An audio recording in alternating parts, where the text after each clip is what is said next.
Hello दोस्तों, आपका स्वागत है हमारे YouTube channel Khatu Shyam steno classes में। आज की हमारी डिक्टेशन 85 शब्द प्रति मिनट की होगी। डिक्टेशन स्टार्ट होगी 5 सेकंड बाद। स्टार्ट।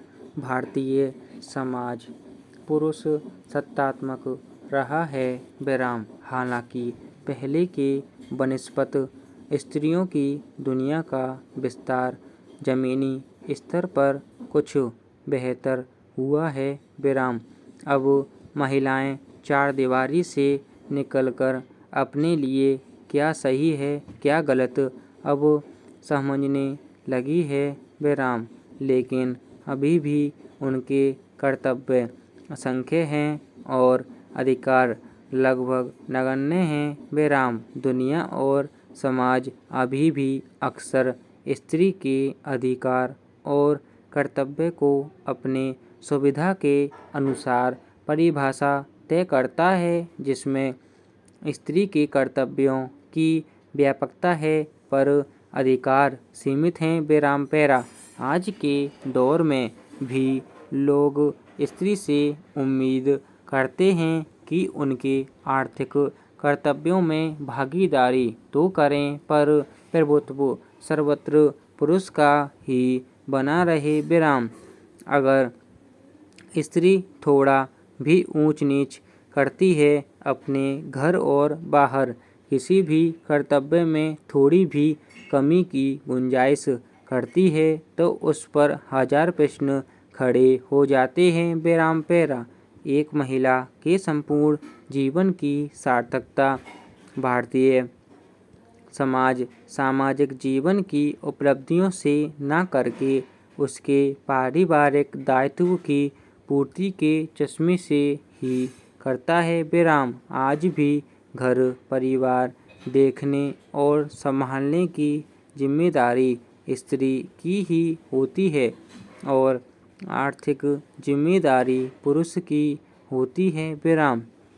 लेकिन जिन घरों में स्त्री घरेलू के साथ आर्थिक दायित्व में भी अपना सहयोग करती है, वहाँ भी घरेलू प्रबंधन स्त्री के जिम्मे और वित्तीय प्रबंधन पर पुरुष का अधिकार रहता है विराम।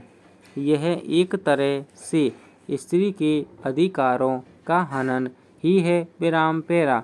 दरअसल लोगों के मन में एक अवधारणा है कि स्त्री वित्तीय प्रबंधन को सही ढंग से नहीं कर सकती विराम, जबकि अधिकांश परिवारों में देखा गया है कि परिवार के आर्थिक संकट के समय स्त्री के बूंद बूंद बचत किए गए धन के द्वारा ही परिवार को विपत्ति से निकाल लिया जाता है विराम।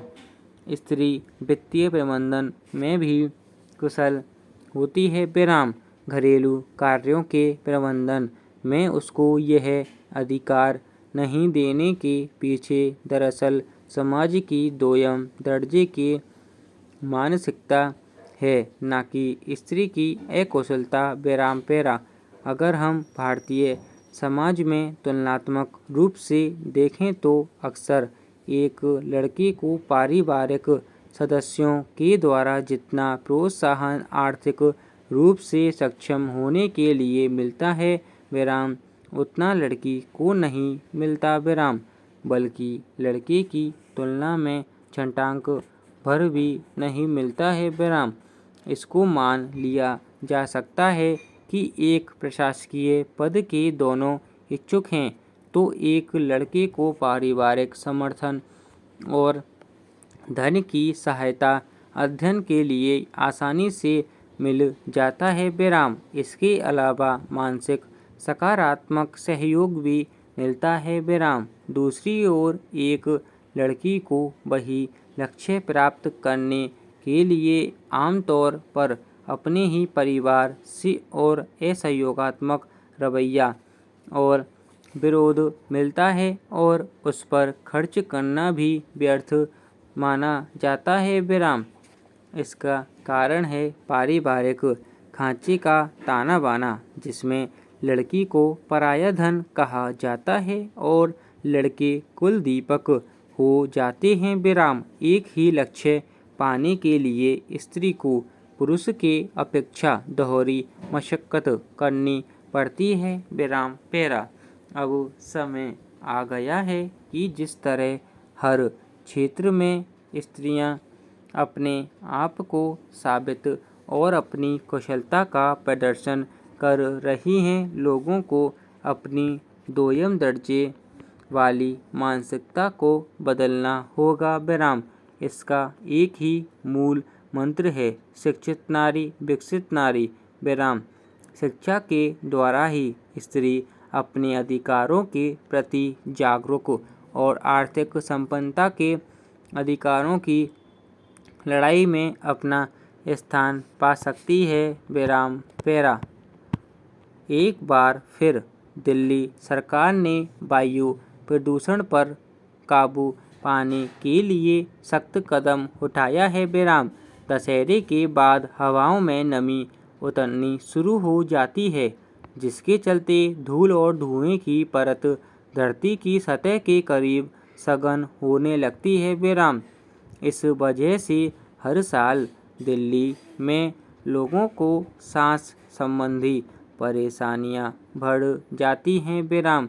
कई बार स्कूल आदि बंद करने पड़ते हैं विराम। लोगों को सुबह और शाम की सैर के लिए निकलने से परहेज करने की सलाह दी जाती है विराम। ऐसे में सरकार का समय रहते सतर्क होना अच्छी बात है विराम। दिल्ली सरकार के परिवहन विभाग ने आदेश जारी किया है कि दिवाली के बाद जिन वाहनों के पास प्रदूषण नियंत्रण प्रमाण पत्र यानी PUCC नहीं होगा, उन्हें पेट्रोल डीजल न दिया जाए विराम। यह निर्देश दिल्ली के सभी पेट्रोल पंपों को जारी कर दिया गया है विराम। अगर किसी वाहन का PUCC नहीं होगा तो उसका पंजीकरण रद्द किया जा सकता है। 10,000 रुपये का अर्थदंड, 3 साल का कारावास या दोनों लगाया जा सकता है विराम। हालांकि यह नियम नया नहीं है विराम। बिना प्रदूषण नियंत्रण प्रमाण पत्र के दिल्ली में वाहन चलाना दंडनीय अपराध है, मगर इसे दिल्ली सरकार ने सख्ती से लागू किया है विराम। देखना है इस सख्ती का कितना लाभ मिल पाता है विराम पैरा। सर्दी में दिल्ली में वायु प्रदूषण चिंताजनक स्तर तक बढ़ जाता है विराम। इससे पार पाने के लिए दिल्ली सरकार कई उपाय आजमा चुकी है विराम। कुछ साल पहले सम विषम योजना लागू की गई थी ताकि सड़कों पर वाहनों की संख्या कम की जा सके विराम। फिर कुछ इलाकों में धूल धुआं यानी स्मॉग सोखने वाले संयंत्र लगाए गए विराम। लगातार लोगों से अपील की जाती है कि वे अगर दफ्तर आने जाने के लिए साझा यात्रा करें तो प्रदूषण में कमी लाई जा सकती है विराम। वायु प्रदूषण कम करने में नागरिकों से अपना योगदान देने की गुजारिश की जाती है विराम। इस मामले में बहुत सारे लोग अपने नागरिक बोध का परिचय भी देते हैं विराम, मगर इन सब के बावजूद वायु प्रदूषण पर काबू पाना कठिन बना हुआ है विराम। इसीलिए सरकार को एक और कड़ा कदम उठाना पड़ा है विराम। मगर इससे वायु प्रदूषण में कितनी कमी आएगी, इसका कोई ठीक दावा नहीं किया जा सकता विराम। प्रदूषण नियंत्रण प्रमाण पत्र तो पहले भी लोग लेते ही रहे हैं। अंतर बस इतना आएगा कि जो लोग थोड़े लापरवाह थे वे सतर्क हो जाएंगे विराम। बाहर से आने वाले वाहनों पर भी सख्ती बरती जाएगी, लेकिन उनमें से भी बहुत सारे वाहन जो रोज या अक्सर दिल्ली आते हैं वे यह प्रमाण पत्र लेते ही हैं पूर्ण विराम। अगर ये आपको हमारी डिक्टेशन अच्छी लगी हो तो हमारे चैनल को सब्सक्राइब करें और वीडियो को लाइक एंड शेयर करें।